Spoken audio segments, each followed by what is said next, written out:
అధికారం మదంతో కండ కావరంతో కొవ్వెక్కి కొట్టుకుంటున్నటువంటి కొంతమంది మాటల వల్ల వాళ్ళు ఆడవాళ్ళ పట్ల ప్రవర్తిస్తున్న తీరు వల్ల ఆడవాళ్ళు ఈరోజు రోడ్డెక్కి అంటే చెప్పుకోలేనటువంటి పరిస్థితి ఉన్నప్పటికీ కూడా తప్పనిసరి పరిస్థితుల్లో మరి బయటికి వచ్చి వాళ్ళ జరిగినటువంటి నష్టాన్ని చెప్పుకుంటున్నటువంటి పరిస్థితి ఇప్పుడు కూటమి ప్రభుత్వంలో ఉంది. గతంలో ఒక ఎమ్మెల్యే చేసినటువంటి నిర్వాకం వల్ల ఆమె కూడా పార్టీ పెద్దలకి చెప్పినా కూడా వాళ్ళు స్పందించకపోవడంతో మరి ఆ వీడియో క్లిప్పింగ్ బయట పెట్టినా కూడా ఇంతవరకు ఆ వ్యక్తి పైన మరి ఎక్కడ చర్యలు పార్టీ నుంచి బయటికి బహిష్కరణ చేశారని చెప్తారు కానీ అఫీషియల్గా మనం ఎక్కడైతే చూడలేదు. ఇట్లాంటివి చాలా జరుగుతూ ఉన్నాయి ఆంధ్రప్రదేశ్లో. ఏదైనా వైఎస్ జగన్మోహన్ రెడ్డి హయాంలో జరిగినప్పుడు వీటికి సంబంధించి ఇలాంటి జరిగినప్పుడు ఏం చెప్పేవాళ్ళు, ఇది బీహార్ కన్నా దారుణంగా మారిపోయినటువంటి ఆంధ్రప్రదేశ్ అంతకన్నా దారుణంగా తయారైంది, బీహార్ను మించిపోయింది, 100 రెట్లు మించిపోయిందని చెప్పి చాలామంది కామెంట్ చేశారు. సో అప్పుడు ఎవడో చిన్న కార్యకర్త తప్పు చేసినా లేకపోతే ఎవడో వేరేవాడు తప్పు చేసినా కూడా అది వైసీపీ ఖాతాలోనే వేసినటువంటి పరిస్థితి అప్పుడు. కానీ ఇప్పుడు మీ అందరికీ తెలుసు, ఒక అంగన్వాడీ కార్యకర్త సత్తెనపల్లి నియోజకవర్గానికి చెందినటువంటి ఒక అంగన్వాడీ కార్యకర్త ఒక వీడియో రిలీజ్ చేసింది. ముసుగు వేసుకొని వీడియో రిలీజ్ చేసింది. ఆ ముసుగు వేసుకొని అని ఎందుకు చెప్తున్నా అంటే దాని కూడా ఒక విషయం చెప్తా. ఆ ముసుగు వేసుకొని వీడియో రిలీజ్ చేస్తే కన్నీళ్ళు పెట్టుకుంది. ఒక మహిళ ఎవరైనా సరే ఆ స్థాయిలో ఆమె మాట్లాడినటువంటి మాటలు విన్న తర్వాత ఎవరికైనా కన్నీళ్ళు రాకుండా ఉండేటువంటి అవకాశం ఉంటుందా? చాలామంది ఆడియో విని ఉంటారు, ఆ వీడియో కూడా చూసి ఉంటారు. ఆమె మాట్లాడింది ఏంటి, తన తల్లిదండ్రులు లేరు, భర్త లేడు, ఒక బిడ్డను పెట్టుకొని నేను బతుకుతా ఉన్నాను అంగన్వాడీ కార్యకర్తగా. సో మరి ఇట్లా బతుకుతున్నటువంటి నాకు వెంకటేశ్వర్లు అనేటువంటి ఒక టీడీపీ పార్టీకి చెందినటువంటి వాడు ఫోన్ చేసి నన్ను ఇబ్బంది పెడతా ఉన్నాడు. ఎంత దరిద్రుడు అంటే వాడు, నిజంగా ఈయన ఎక్కడే అర్థమవుతుంది. ఈ పోషక పదార్థాలు పోషకాహారాలు ఇవంటే కదా, అవన్నీ కూడా మా అన్న కొడుకు ఇవ్వాలని చెప్పాడని ఇవ్వాలని, అదేవిధంగా తన దగ్గర వచ్చి పడుకోవాలని చెప్పి ఇది తప్పు అని చెప్పి ఆమె ఏడిస్తే మేము కమ్మ సామాజిక వర్గం, నువ్వు మాలదానివి, నువ్వు మా దగ్గర పడుకోవాలని చెప్పి వాడు మాట్లాడినటువంటి మాటలు ఎంత కండకవరని చూపిస్తున్నాయి చూడండి. ఇక్కడ వీడు మాట్లాడినటువంటి అంటే మేము కమ్మ అనే ఒక మాట ఏదైతే మాట్లాడాడో అది మిగతా కమ్మ వాళ్ళందరికీ కూడా చెడ్డ పేరు తెస్తుందా? తెలియదా? ఖచ్చితంగా తెస్తుంది. ఆ సామాజిక వర్గానికే చెడ్డ పేరు తెస్తుంది వీడు చేసే పని వల్ల, వీడు మాట్లాడే మాటల వల్ల. సో ఆ మహిళ ఆ రకంగా తన కష్టాన్ని చెప్పుకుంటే మరి ఆ నియోజకవర్గంలో ఉన్నటువంటి ఎమ్మెల్యే గారైనా కనీసం స్పందించి మరి కేసు పెట్టాలి కదా, కేసు పెట్టించాలి కదా, పెట్టించాము, కేసు పెట్టమని చెప్పారు ఎమ్మెల్యే గారు అని చెప్తా ఉన్నారు.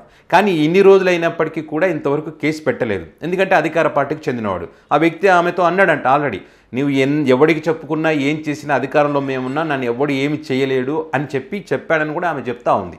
సో ఈ రకంగా ఈమె తమ కష్టాలను చెప్పుకుంటుంటే ఈమెకు సపోర్ట్ చేయాల్సింది పోయి కొంతమంది వెధవలు ఏమంటారంటే, ముసుగేసుకొని వీడియోలు చేసే వాళ్ళని అస్సలు నమ్మకూడదు అంటాడు. ఇంకా చూడండి ఎంత దుర్మార్గ పెదవులు అనాలి వీళ్ళను. ముసుగేసుకోవాలంటే ముసుగు తీసి మాట్లాడతారా?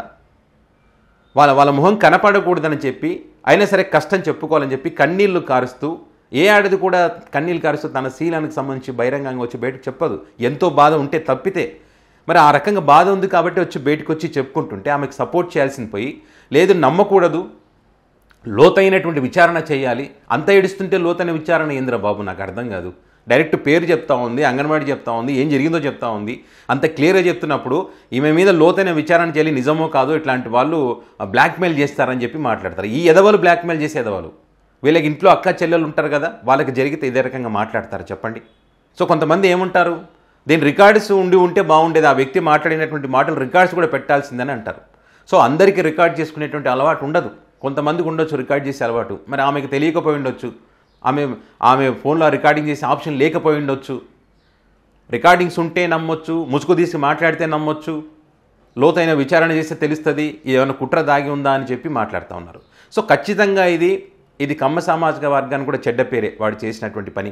కాబట్టి అందరూ అధికార పార్టీకి చెందినటువంటి వాళ్ళందరూ కూడా ఆ నియోజకవర్గంలో వాళ్ళు కూడా ఆ వ్యక్తిని అరెస్ట్ చేసి ఆమెకు న్యాయం జరిగేలా చేయాలి ఖచ్చితంగా. ఎందుకంటే వాడు జాబ్ కూడా లేకుండా చేస్తే, కార్యకర్త కూడా పని చేయకుండా చేస్తానని భయపెట్టిస్తున్నాడంటే ఆమెకు ఆధారమే అది. ఆ ఆధారాన్ని కూడా పోగొడతా అంటుండు, అంటే జీవితాన్ని పోగొడతా అంటుండు.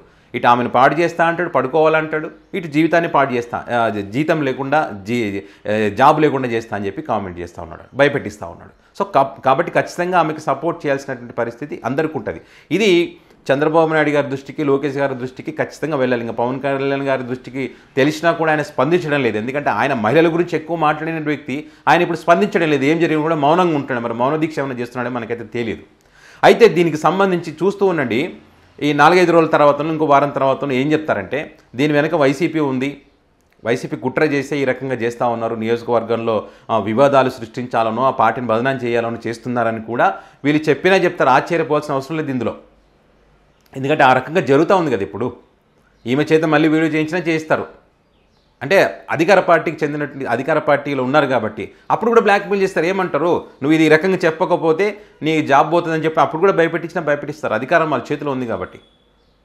సో ఇట్లా ఈ రకంగా జరుగుతూ ఉంది కాబట్టి ఖచ్చితంగా ఆ నియోజకవర్గంలో కానీ లేకపోతే వైసీపీ పార్టీకి సంబంధించి కానీ ఖచ్చితంగా ఆమెకు అండగా నిలబడాలి, సపోర్ట్గా నిలబడాలి, భయపడొద్దని చెప్పి ధైర్యం చెప్పాలి.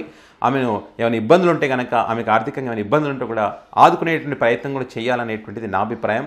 ఈ అధికార మదంతో కండకావరంతో ఈ రకంగా రెచ్చిపోతే ఖచ్చితంగా ప్రజలు బుద్ధి చెప్పేటువంటి రోజులు ఖచ్చితంగా వస్తాయి.